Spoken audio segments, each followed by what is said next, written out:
Students, मैं हूं अमन खान और आप सब देख रहे हैं अमन केमिस्ट्री क्लासेस। तो चलिए बाल गोपाल, अपन स्टार्ट करते हैं अपना लेक्चर नंबर 7। उससे पहले थोड़ा सा प्रीवियस अपन देख लेते हैं क्या क्या अपन पढ़ के आए हैं। तो अपन ने पढ़ा था 12th वाला सामान्य लक्षण, रंगहीन एवं प्रतिचुंबकीय आयन बनाने की प्रवृत्ति। तो उसमें अपन ने देखा था इनके पास सभी इलेक्ट्रॉन क्या होते थे, युग्मित होते थे, और इसी वजह से इनके जो धनायनों के यौगिक होते थे वो सामान्यतः रंगहीन एवं प्रतिचुंबकीय होते थे। वो मैंने आपको सारा बता देता। उसके बाद अपन नया टॉपिक स्टार्ट किया था रासायनिक गुण। रासायनिक गुण में पहला वाला आता था भाई O2 से रिएक्शन। O2 से क्रिया करते थे, कौन करते थे भाई? एस खंड के तत्व करते थे, फर्स्ट ए वर्ग और सेकंड ए वर्ग। फर्स्ट ए वर्ग हमेशा वायु से जब भी क्रिया करते थे तो उनकी ऑक्साइड बनने के कारण उन धातुओं की सतह क्या हो जाती थी, मलिन हो जाती थी। ठीक भाई, जंग लगना। ठीक, लिथियम की सतह स्थायी होती थी, सोडियम पोटेशियम सतह मलिन हो जाती थी, और रूबिडियम और सीजियम कैसे जलने लग जाते थे। और सेकंड ए वर्ग की सतह भी मलिन हो जाती थी।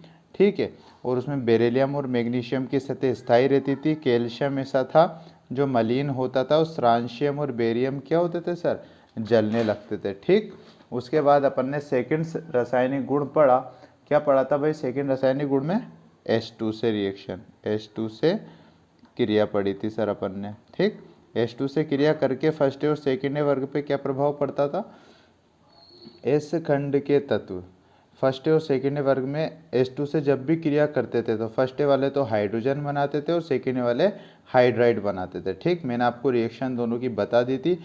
फर्स्ट वर्ग में अपवाद लिथियम हाइड्रोजन होता था, और सेकेंड वर्ग में अपवाद बेरिलियम हाइड्राइड और मैग्नीशियम हाइड्राइड होता था। ठीक है, आयनिक बनते थे लेकिन अपवाद सहसंयोजक यौगिक होते थे। ठीक, बनना आयनिक था लेकिन अपवाद सहसंयोजक होते थे। ठीक, कारण अपन ने फायंस कारक लिखा था। अपन ने ऑक्सीजन के योग में, ठीक है, एक क्वेश्चन लिखा था भाई, कार्बन फर्स्ट वर्ग के तत्व नम वायु से क्रिया करके क्या बनाते थे? हमेशा कार्बोनेट CO3 बनाते थे। इसकी क्रियाविधि मैंने आपको बता दी थी। ठीक, एस खंड के तत्व को सामान्यतः केरोसिन के तेल में रखा क्यों जाता था? क्योंकि बहुत तेज अभिक्रियाशील होते थे। इनकी क्रियाशीलता इतनी अधिक होती थी कि ये किससे रिएक्शन कर लेते थे? O2 ऑक्सीजन से रिएक्शन कर लेते थे। ठीक, ताकि ये वायु के संपर्क में ना आ सके, इसी वजह से इन्हें केरोसिन के तेल में रखा जाता था। फिर अपन ने एक क्वेश्चन और देखा था, इस खंड के तत्वों के ऑक्साइड का जलीय विलयन कैसा होता है? लाल लिटमस पथ को नीला करता है, क्योंकि इस खंड के तत्व क्षारीय प्रकृति के होते हैं, इस वजह से वो लाल लिटमस पथ को नीला कर देता है। ठीक भाई, ये अपन ने अपना पिछला लेक्चर को क्या कर लिया भाई, जल्दी से रिवाइज कर लिया। अब देखते हैं अपन। सबसे पहले आप एक 3 चीज़ें देख लो अपने। 3 चीज़ होती है भाई, ऑक्साइड ऑक्सीजन। तो आप सब जानते हो ऑक्साइड में 3 प्रकृति पाई जाती है। इनमें कितनी प्रकृति पाई जाती है भाई? 3। तो इसके अंदर ऑक्सीजन के 3 रूप होते हैं। सबसे पहला आती है सामान्य ऑक्साइड, ऊपर ब्रैकेट में लिख लेना सामान्य ऑक्साइड। क्या होती है सर ये, बताइए। O के ऊपर कितना चार्ज? 2- का चार्ज। अगर आपको कहीं भी O के ऊपर 2- का चार्ज दिख जाए तो आपका क्या होगा भाई, सामान्य ऑक्साइड होगा। दूसरी आती है परोक्साइड। कौन सी आती है? परोक्साइड आती है, जिसके ऊपर होती है ऑक्सीजन के 2 अणु, उसके ऊपर 2- का चार्ज। अगर ऑक्सीजन के 1 अणु है उसके ऊपर 2- का चार्ज है तो सामान्य ऑक्साइड कहलाती है। परोक्साइड में क्या होता है, O2 होती है, उसके ऊपर 2- का होता है। और तीसरी होती है भाई सुपर ऑक्साइड। क्या होती है भाई तीसरी? सुपर ऑक्साइड होती है। इसका फॉर्मूला होता है O2, इसके ऊपर होता है -1 चार्ज। ठीक भाई, सामान्य oxide O-2, peroxide O2-2, super oxide O2-1। ये आपके ऑक्साइड की 3 फॉर्म होती है, ध्यान रखें भाई। ठीक, 3 स्टार है, इंपॉर्टेंट है। क्वेश्चन लिखेंगे अपन इसके बाद। देखो भाई क्या है, फर्स्ट ए वर्ग में, ये तो शायद अपन ने लिख लिया था, हाँ। फर्स्ट ए वर्ग में ऊपर से नीचे जाने पर हाइड्राइड होगा, तापीय स्थायित्व तो क्या होता है भाई, घटता था, क्योंकि आकार बढ़ता था। ठीक, सेकंड क्वेश्चन है अपना क्षार धातुओं के, क्षार धातुओं के हाइड्राइडों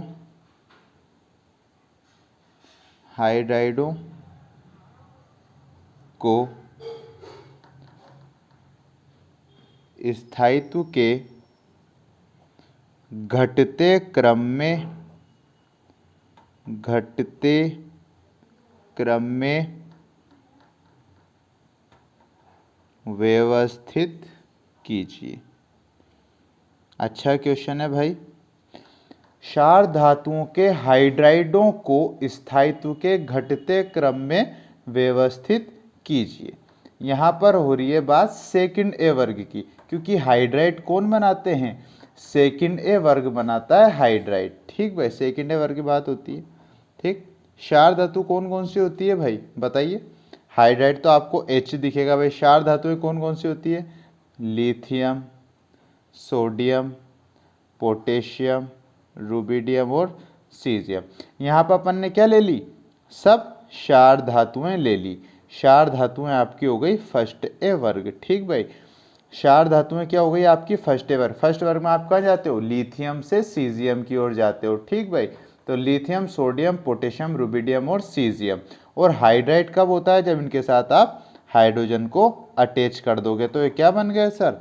ये हाइड्राइड बन गए। ठीक भाई, यहाँ तक कोई दिक्कत? ठीक, अब आपको बताना है घटता क्रम, मतलब आपको लेस देन बताना है, बड़े से छोटे की ओर जमाना है। ठीक भाई, तो बड़े से छोटे की ओर कैसे जमाओगे?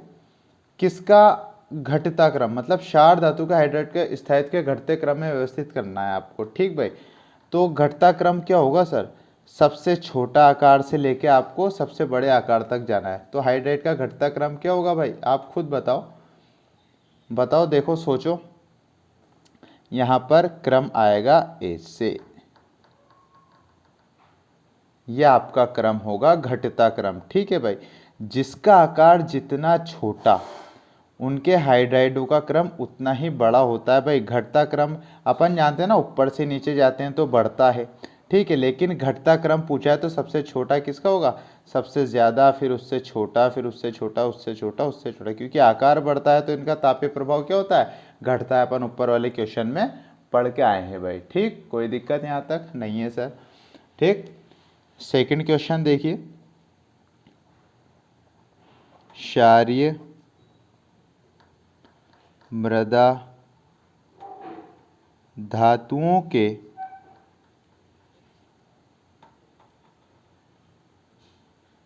हाइड्राइडों को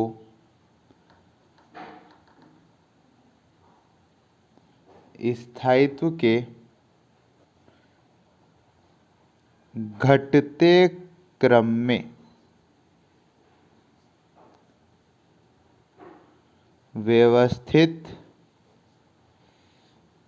कीजिए। स्थायित्व के घटते क्रम में व्यवस्थित करना है क्षारीय मृदा धातु। अब क्षारीय मृदा धातु आते ही बात आ जाती है आपकी सेकंड ए वर्ग की। ठीक भाई, तो आप क्या लिखोगे इसके सॉल्यूशन में? क्षारीय मृदा धातु क्या? बेरिलियम से कहाँ तक जाते हो आप? बेरियम तक जाते हो। तो बेरिलियम, इसके साथ H2 जोड़ दो, हाइड्राइड। ठीक है, मैग्नीशियम हाइड्राइड, कैल्शियम, स्ट्रांशियम और बेरियम, सबके साथ H2 आप जोड़ दोगे तो क्या हो जाएंगे? ये क्षारीय मृदा धातु के हाइड्राइड हो जाएंगे। फर्स्ट और सेकंड वर्ग आप पढ़ के आ चुके हो। फर्स्ट में सर आपने फर्स्ट में हाइड्रोजन H2 क्यों नहीं लिखा? बेटा फर्स्ट में अपन जानते हैं भाई +1 ऑक्सीडेशन स्टेज ज़्यादातर बतलाते हैं लिथियम +1, क्योंकि इनके माथे पे जो आवेश होता है, इनके माथे पे जो आवेश होता है वही यहाँ पर होता है भाई हाइड्रोजन। लिथियम के ऊपर प्लस होता है तो हाइड्रोजन भी +1 फर्स्ट वर्ग में +1 बता रखा आपने, सेकंड वर्ग में हाइड्रोजन 2 की फॉर्म में आ रहे हैं भाई। ठीक भाई, कोई दिक्कत यहाँ तक नहीं है सर। ठीक, अब इनको आपको घटते क्रम में बताना है, तो घटते क्रम में कैसे बताओगे आप? देखो, क्षारीय मृदा धातु आपने लिख दी, स्थायित्व कब होगा इनका बताइए भाई? सबसे ज़्यादा स्थायित्व किसका होगा? जिसका आकार छोटा होगा भाई। जिसका आकार सबसे छोटा होगा उसका स्थायित्व इतना ही बड़ा होगा, क्योंकि तापीय प्रभाव आप ऊपर पढ़ के आ रहे हो, फर्स्ट वर्ग में भी होता था तो सेकंड वर्ग में भी क्या होगा सर? घटता है। तो सबसे छोटा आकार किसका होता है? बेरिलियम का, तो स्थायित्व सबसे ज़्यादा इसका, फिर इसका, फिर कैल्शियम का, फिर स्ट्रांशियम का, फिर एंड में बेरियम का आता है भाई। ठीक, कोई दिक्कत नहीं है सर। ठीक है, फिर कोई दिक्कत नहीं है तो आगे बढ़ते हैं अपन। थर्ड क्वेश्चन आता है आपके पास भाई, कैल्शियम हाइड्राइड का आयनिक नाम बताइए, नाम बताइए। क्या है भाई? कैल्शियम हाइड्रेट का आयनिक नाम क्या होता है भाई? लिख लो, हाइड्रोलिथ। हाइड्रोलिथ नाम होता है। ठीक, नेक्स्ट क्वेश्चन लिखिए भाई। नेक्स्ट क्वेश्चन क्या है आपके पास? लिथियम व एल्यूमिनियम से बनने वाले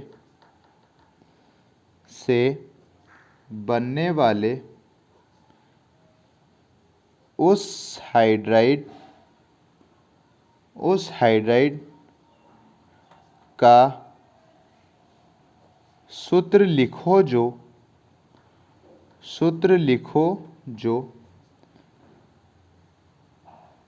प्रबल अपचायक हो। प्रबल अपचायक हो।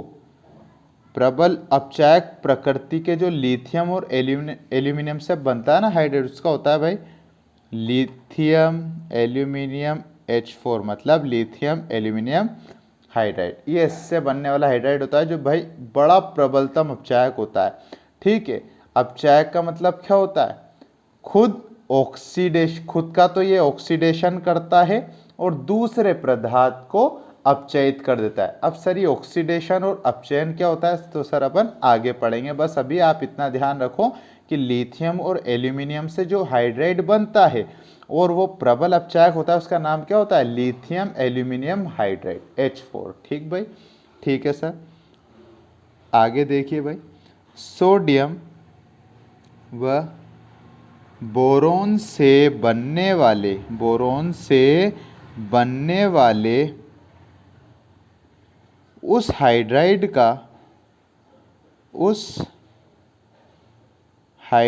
का सूत्र लिखो जो प्रबल अपचायक हो। प्रबल अपचायक हो। अब आपको सोडियम और बोरोन वाला बताना है प्रबल अपचायक क्या होता है, तो वही NaBH4, सोडियम बोरोन हाइड्राइड। ठीक भाई, यहाँ तक कोई दिक्कत नहीं है सर। ठीक है, फिर आगे देखिए। नेक्स्ट क्वेश्चन देखो भाई, बेरिलियम हाइड्राइड प्रकृति में किस रूप में पाया जाता है? किस रूप में पाया जाता है? क्या बोला? बेरिलियम हाइड्राइड प्रकृति में किस रूप में पाया जाता है? तो आंसर लिखिए, बहुलक के रूप में, अर्थात बेरिलियम H2 और N के रूप में मिलता है। के रूप में मिलता है। अब आधे बच्चों के मन में तो बहुत बड़ी शंका आ गई होगी, सर ने ये बेरिलियम हाइड्राइड को ब्रैकेट में बंद करके N क्यों लगा दिया? तो भाई मैंने N इसलिए लगा दिया क्योंकि बेरिलियम हाइड्राइड का आपसे पूछा कि प्रकृति में किस रूप में मिलता है, तो मैंने बोल दिया भाई बहुलक के रूप में मिलता है। अब सर ये बहुलक क्या बला है? बहुलक क्या है? बहुलक उसे कहते हैं अनेक छोटी छोटी इकाइयां मिलकर, जैसे मैंने डॉट ले रखे हैं, अनेक छोटी छोटी इकाइयां मिलकर एक बड़ी इकाई का निर्माण करे उसे बहुलक कहा जाता है। या अनेक एकलक इकाइयां आपस में संयोग करके एक बड़े बहुलक का निर्माण करे उसे बहुलक कहते हैं अपन। ठीक है, तो ये छोटी छोटी इकाइयां कितनी भी हो सकती है। ठीक है, तो अपन ने क्या लिखा? बहुलक। हमें बहुलक का फॉर्मूला हमेशा लिखा जाता है, सबसे पहले तो जो हाइड्राइड है वो लिख दो, ब्रैकेट लगा के N। ये N क्या बताता है? कितनी एकलक इकाइयां आपस में मिल रही है। N के मतलब वो रहता है, ठीक है, यहाँ पर कितनी भी एकलक इकाइयां आपस में मिल सकती है। ठीक भाई, तो N होती है एकलक की संख्या। ठीक भाई, यहाँ तक कोई दिक्कत आई?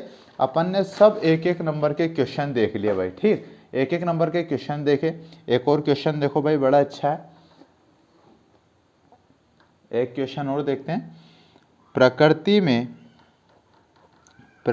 में पाया जाने वाला बेरिलियम हाइड्राइड की संरचना भी बताइए, बनाइए। प्रकृति में जो आपके पास बेरिलियम हाइड्राइड उपस्थित है उसकी संरचना भी बताइए। बता देंगे सर, कोई दिक्कत नहीं है। तो देख लो भाई, बहुलक की इकाइयाँ कैसी होती है, बहुलक की स्थायित्व मतलब उनकी संरचना कैसी होती है। सबसे पहले आप बनाओगे बेरिलियम। एक बेरिलियम से कितने हाइड्रोजन जुड़ रहे हैं सर? 2 हाइड्रोजन जुड़ रहे हैं। पक्की बात है क्या? सबसे पहले मैंने बेरिलियम बना दिए भाई। 4 में बेरिलियम की इकाई ले लेता हूँ। ले ली सर, कोई दिक्कत यहाँ तक? ठीक। अब 2 हाइड्रोजन में इससे जोड़ देता हूँ भाई। 1 हाइड्रोजन ये रहा, 1 हाइड्रोजन ये रहा। क्रॉस बंध में जुड़ेंगे, ध्यान रखना भाई।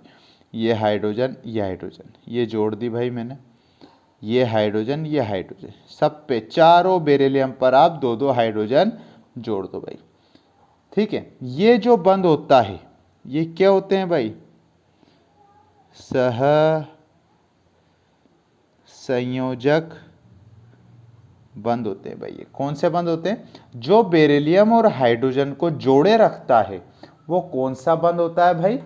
सह संयोजक बंध होता है। ठीक है, ये तो बन गया। लेकिन इसके अंदर देखा गया इसकी संरचना में कि इसमें क्रॉस हाइड्रोजन भी उपस्थित होता है जो आयनिक बंध के द्वारा जुड़ा हुआ होता है। कैसे? क्रॉस कर दो, ये डैश डैश से मैं लाइन बता रहा हूँ। ठीक, ये डैश डैश डैश। कोई दिक्कत सर? कोई दिक्कत है क्या? ये डैश डैश। ठीक भाई, कोई दिक्कत नहीं है। ठीक, ये डैश डैश डैश। ठीक, ये डैश डैश आगे निकल जाएगी। 2 तो सहसंयोजक बंध होते हैं और 2 आंशिक बंध होते हैं इसमें। जब आप बेरिलियम हाइड्राइड की बनाओगे तो सबसे पहले बेरिलियम को जोड़ देना। 2, 3, 4, 5 आपकी मर्जी में है, जितने बेरिलियम जोड़ो भाई। लेकिन ध्यान ये रखना है कि जो परफेक्ट बंध मतलब सहसंयोजक बंध से हाइड्रोजन जुड़ी हुई रहेगी, कितनी रहेगी? 2, 2, 2। लेकिन बहुलक जब बनते हैं तो क्रॉस बंधों का निर्माण होता है। तो जो क्रॉस बंध होंगे वो आंशिक बंध होंगे भाई। कौन से बंध होंगे? आंशिक बंध होते हैं। ठीक भाई, आंशिक बंध होते हैं। तो सब हाइड्रोजनों को आंशिक बंध के द्वारा जोड़ दो, आपकी बेरिलियम हाइड्राइड की संरचना कंप्लीट होती है भाई। ठीक, तो अपन ने ऑक्सीजन से क्रिया पढ़ ली रासायनिक गुणों में, और हाइड्रोजन से अपन ने क्रिया पढ़ ली। अब चलते हैं अपन। पहला रासायनिक गुण पढ़ा वायु से क्रिया, सेकेंड रासायनिक गुण पढ़ा हाइड्रोजन से क्रिया। अब थर्ड रासायनिक गुण आ रहा है आपके पास ऑक्सीजन से क्रिया। ऑक्सीजन से क्रिया आ रही है भाई। ठीक, अब ऑक्सीजन से क्रिया करके फर्स्ट ए वर्ग और सेकंड ए वर्ग में क्या क्या होता है भाई वो अपन देखेंगे। तो सिंपल यहाँ पर क्वेश्चन अपन लिखते रहेंगे और आंसर उनके देखते रहेंगे। लिखिए, फर्स्ट ए वर्ग के तत्व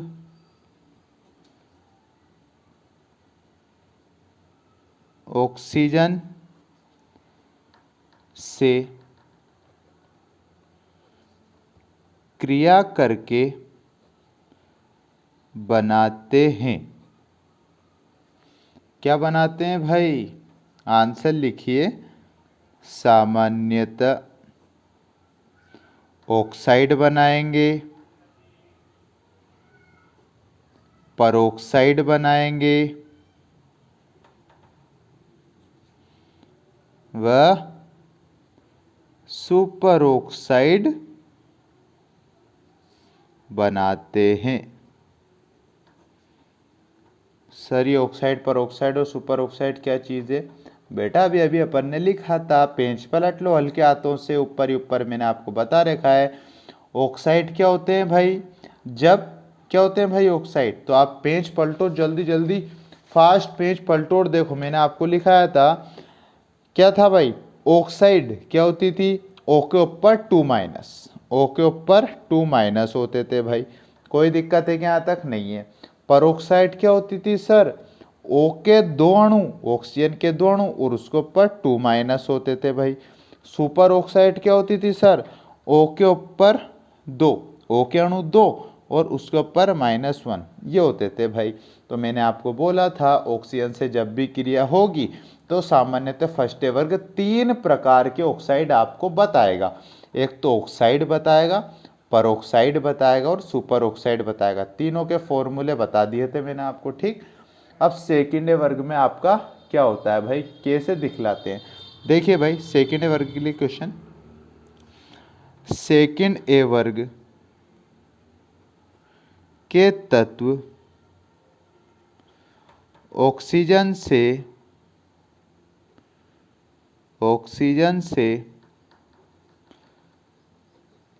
क्रिया करके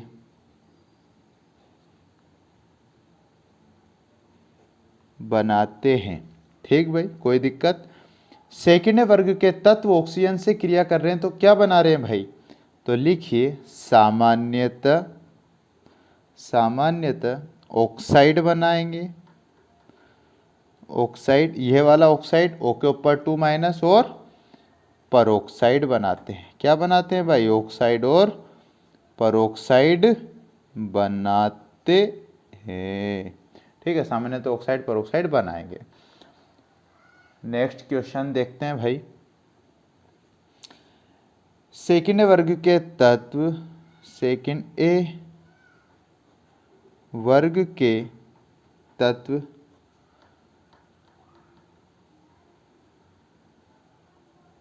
सुपर ऑक्साइड नहीं बनाते हैं, क्यों? अब किसी के बच्चे मन में सवाल आ जाए भाई कि ऊपर तो तीनों चीजें बन रही है लेकिन सेकेंड वर्ग में ऐसा क्या हो गया भाई कि ऑक्साइड परोक्साइड बन रही है लेकिन सुपर ऑक्साइड का निर्माण ही नहीं हो रहा? तो अपन लिख लेंगे भाई, कोई दिक्कत नहीं है। तो लिखिए सेकेंड ए वर्ग के तत्वों का आईपी अधिक होने की वजह से ये अपना इलेक्ट्रॉन सीधे ही O2 अणु को दान नहीं कर पाते हैं,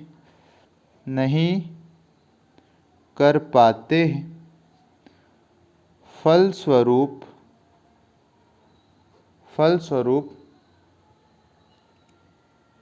सुपर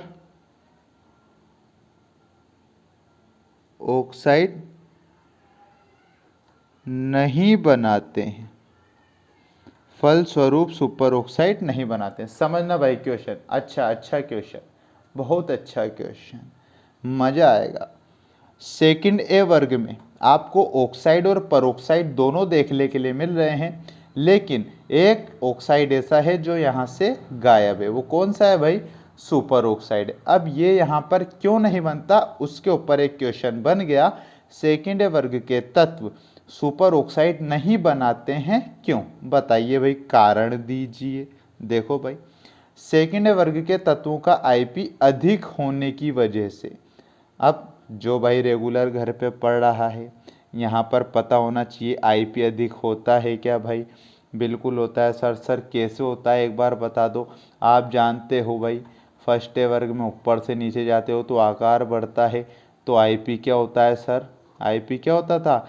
कम होता था। क्यों? क्योंकि इलेक्ट्रॉन से नाभिक की दूरी बढ़ जाती थी, हल्की सी एनर्जी पे, इतनी सी एनर्जी पे इलेक्ट्रॉन फ्री हो जाता था। अब यहाँ पर आप सेकेंड वर्ग की बात करोगे, सेकेंड वर्ग में कहाँ जाओगे भाई? बेरिलियम से बेरियम की ओर जाओगे। आकार तो बढ़ता था लेकिन एक लाइन और थी, लेकिन फर्स्ट ए वर्ग के संगत तत्वों की तुलना में थोड़ा सा कम बढ़ता था। अपन इसको बताते थे आकार घटते के रूप में स्वरूप होता था। अगर आकार कम बढ़ा तो Ip का मान क्या हो जाता था सर, बढ़ जाता था। और सर ये था क्या, ये तो हमें पता था। हाँ बिल्कुल आपको पता था, लेकिन ऐसी जगह पर आपको याद नहीं आता, ये अपनी सबसे बड़ी कमजोरी है भाई। ठीक, तो Ip का मान बढ़ जाता था। Ip का मान बढ़ गया तो आप जानते हो नाभिक से इलेक्ट्रॉन जो है पास है, इसका मतलब पास है। तो आप जानते हो ना, जब दो जने पास रहते हैं तो क्या होता है, आकर्षण बड़ा तगड़ा होता है भाई। तो आकर्षण तगड़ा है तो एनर्जी कैसी देनी पड़ेगी, बड़ी तगड़ी एनर्जी देनी पड़ेगी आपको। तो Ip का मान अधिक होता है। Ip का मान अधिक होने की वजह से ये अपना इलेक्ट्रॉन क्या करते हैं सर, O2 अणु को दान नहीं करते हैं। O2 अणु को दान नहीं करते हैं। अगर O2 अणु को दान ही नहीं करेंगे तो क्या होगा सर, सुपर ऑक्साइड नहीं बनेगा। कोई दिक्कत सर, अब कोई दिक्कत ही नहीं, क्योंकि सुपर ऑक्साइड का फॉर्मूला क्या होता था, O2 को ऊपर -1। एक माइनस का मतलब एक इलेक्ट्रॉन इसे ग्रहण करना पड़ेगा, एक इलेक्ट्रॉन इसे ग्रहण करना पड़ेगा। लेकिन सेकंड वर्ग के तत्व तो एक इलेक्ट्रॉन दे ही नहीं सकते, क्योंकि नाभिक ने आकर्षण ही बहुत ज्यादा लगा रखा है। इसी वजह से ये संरचना का निर्माण ही नहीं होता है भाई। ठीक, कोई दिक्कत। थोड़ी सी बात और देख लेते हैं अपन। देखो सर, बता दीजिए सर क्या है थोड़ी सी बात। देखो भाई, सबसे पहले फर्स्ट ए वर्ग और सेकंड ए वर्ग दो पार्ट में डिवाइड करोगे। यहाँ पर देखोगे आप, लिथियम क्या बनाता है भाई, सामान्य ऑक्साइड बनाएगा। ऑक्साइड को मैं शॉर्ट फॉर्म में लिख रहा हूँ। सोडियम जो होगा वो सामान्य ऑक्साइड बनाएगा प्लस परऑक्साइड बनाएगा। मैं आपको बता रहा हूं कि कौन सा तत्व क्या बनाता है। लिथियम सामान्य ऑक्साइड बनाता है, सोडियम सामान्य ऑक्साइड और परऑक्साइड दोनों बनाता है। पोटेशियम, रुबिडियम और सीजियम क्या क्या बनाएंगे, सामान्य oxide plus peroxide plus super oxide. ठीक भाई, ये तीनों तरह के ऑक्साइड बनाते हैं। सेकेंड वर्ग में आ जाओ तो मैग्नीशियम और बेरिलियम क्या दिखाएंगे भाई, सामान्य ऑक्साइड दिखाएंगे, कोई दिक्कत नहीं है। कैल्शियम, स्ट्रांशियम और बेरियम ये तीनों क्या दिखाते हैं सर, सामान्य ऑक्साइड और परऑक्साइड। ओके सर, कोई दिक्कत नहीं है, सामान्य ऑक्साइड और परऑक्साइड दिखाते हैं। सुपर ऑक्साइड तो बताते नहीं है भाई, इतनी अच्छी रामायण अपन ऊपर पढ़ के आ ही चुके हैं, तो कोई दिक्कत ही नहीं है। ठीक, एक क्वेश्चन लिख लो फिर। क्वेश्चन लिखिए भाई, लिखाइए सर। क्वेश्चन देखो, क्वेश्चन देखो भाई। पोटेशियम क्या बोला, potassium monoxide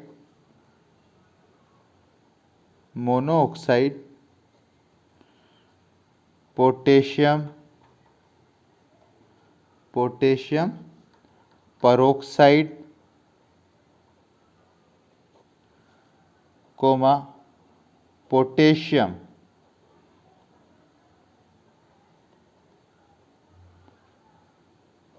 super oxide barium oxide व बेरियम परऑक्साइड के सूत्र भी लिखिए,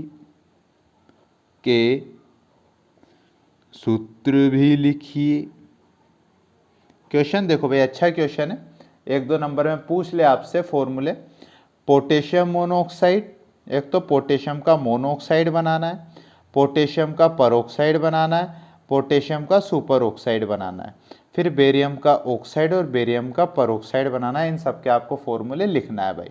सिंपल, अपन को पता होना चाहिए कि ऑक्साइड, परऑक्साइड और सुपर ऑक्साइड में ऑक्सीजन की शक्ल कैसी रहती है। अगर आपको उनकी शक्ल पता है तो आप आराम से बना दोगे। देखिए भाई, पोटेशियम मोनोऑक्साइड, पोटेशियम, अब आपको ध्यान होना चाहिए कि मोनोऑक्साइड का मतलब क्या होता है भाई, मोनोऑक्साइड मतलब सामान्य ऑक्साइड। यहाँ मोनोऑक्साइड का मतलब क्या हो रही है सर, सामान्य ऑक्साइड की बात हो रही है। ठीक है, तो मोनो को देख के घबरा मत जाना, मोनो का मतलब एक होता है भाई, सामान्य ऑक्साइड। और सामान्य ऑक्साइड की बात होती है तो आप जानते हो ऑक्सीजन के ऊपर कैसा आता है भाई, पोटेशियम को कौन से भाई, सामान्य ऑक्साइड से। सामान्य ऑक्साइड क्या होती थी, O के ऊपर 2- चार्ज। ठीक है भाई, तो क्या बनता था इसका, K2O। ये जो आयन देख रहे हो ना आप, ये कहाँ चल जाएगा भाई, पोटेशियम के पैरों में चला जाता है। इसे बोलते हैं भाई पोटेशियम मोनो ऑक्साइड। ठीक भाई। सेकंड वाला देखिए भाई, पोटेशियम परऑक्साइड। अब पोटेशियम प्लस परऑक्साइड क्या होता था, ऑक्सीजन के 2 अणु और ऊपर 2 माइनस। इसका फॉर्मूला क्या बनेगा, ये आयन कहाँ, पोटेशियम के पैरों में, तो ये गया। और ऑक्सीजन कितने हैं, 2 हैं, तो ये क्या हो गया भाई, पोटेशियम परऑक्साइड हो गया भाई। यहाँ तक कोई दिक्कत, सर कोई दिक्कत नहीं है, बहुत अच्छी बात है। फिर पोटेशियम सुपर ऑक्साइड, पोटेशियम होता था के, और आप जानते हो भाई सुपर ऑक्साइड क्या होती थी, ऑक्सीजन 2 की पावर -1 होती थी। तो क्या लिखोगे सर इसका, आप बताइए भाई क्या लिखोगे आप इसका। जब भी सुपर ऑक्साइड हो जाए, जब भी सुपर ऑक्साइड आ जाए, तो ये वही, कुछ भी आ जाए तो आ जाए, कुछ भी नहीं आ जाए, जब भी वही करोगे। एक को भेज दो पोटेशियम के पैरों में, तो एक का तो कोई मतलब ही नहीं है, तो क्या बन गया, KO2 बन गया भाई, पोटेशियम सुपर ऑक्साइड। यहाँ तक कोई दिक्कत भाई नहीं है सर, चलो ठीक है, फिर कोई दिक्कत नहीं। आप बेरियम वाले बना दो, बेरियम ऑक्साइड, बेरियम को Ba से बता देते। ऑक्साइड क्या होता था सामान्य, O की पावर -2। क्या लिखोगे सर आप, Ba2O। कोई दिक्कत है क्या सर, बताइए सर, कोई दिक्कत है क्या, बोलो बोलो बोलो जल्दी बोलो, बेरियम ऑक्साइड। ठीक है भाई। अब ये आपका गलत है सर, क्योंकि बेरियम ऑक्साइड हमेशा बेरियम के ऊपर 2+ चार्ज होता है और ऑक्सीजन के ऊपर 2- है, तो ये क्या हो जाएंगे सर, ये कैंसिल आउट हो जाएंगे। तो बेरियम ऑक्साइड क्या बनेगा भाई, बेरियम ऑक्साइड, 2 कैंसिल आउट हो गए, तो ये हो गया भाई बेरियम ऑक्साइड। सर आप खेलते क्यों हो हमारे से ऐसे, बेटा मैं खेल थोड़ी रहा हूँ, मैं तो आपको ओरिजिनलिटी बता रहा हूँ भाई, ठीक, ध्यान रखोगे।